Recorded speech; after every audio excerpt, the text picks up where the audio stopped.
Dashboard cameras in police cruisers dramatically capture the growing danger for officers on patrol.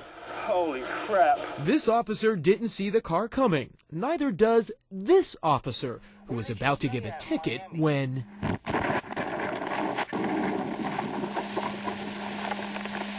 Oh my God.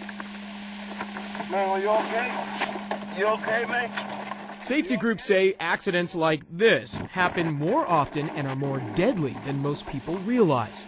Police statistics show the #1 killer of officers isn't gunfire, it's car accidents. The #2 killer is officers being struck outside their cars during routine traffic stops.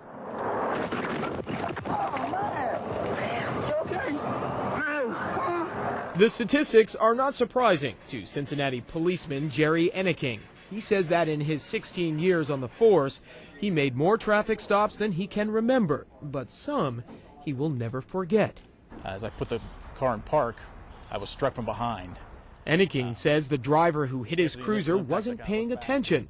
Fortunately, Enneking wasn't badly hurt during the initial crash, so he got out of his patrol car to check the scene. That's when he says another driver, also not paying attention, came out of nowhere. And as I got to the front of my cruiser to get away, I was struck from behind. It was like a white blur, and next thing I knew, I was on the ground. Kind of sat there stunned for a minute, kind of checked, make sure everything was still attached. Enneking spent a year and a half on light duty because of his injuries.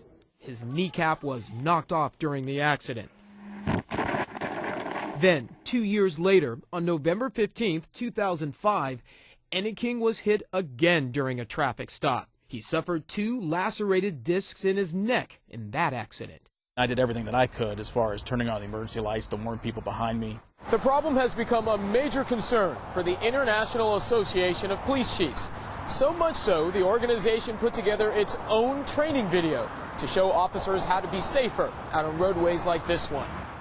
Your patrol vehicle is most likely to be struck while parked at the scene of a traffic stop. The DVD reminds officers to avoid pulling people over in obscure locations, if possible, to try and wear reflective gear when it's dark, and to keep an eye out for oncoming traffic. There's no routine traffic stop. At any time, someone can pull a weapon on us. But then as this video shows that it's not just the offender that we're pulling over in traffic that can be a hazard to us. We also have to be very aware of what's going on behind us. The training video shows even when officers take precautions, it sometimes isn't enough. Listen to this patrolman who advises a woman he pulled over to step away from the roadway. If you're up here and anybody hits the back of my patrol car, it's a good chance you're going to get caught somewhere in between that car and your car. Just like that, see? Just like that. Pay attention, slow down. Laura Feinberg is working to make drivers more accountable. Her husband is a North Carolina state trooper after 2 of his partners were killed in separate accidents by passing cars while writing citations. She helped draft the Move Over law. It requires drivers to slow down and move away from officers stopped on roadways. 38 states have adopted it. Reducing your speed could be a matter of life and death for them. Whether they get hit at 80 miles an hour versus 40 miles an hour, the 40 miles an hour might get them a chance to still make it home at the end of the day.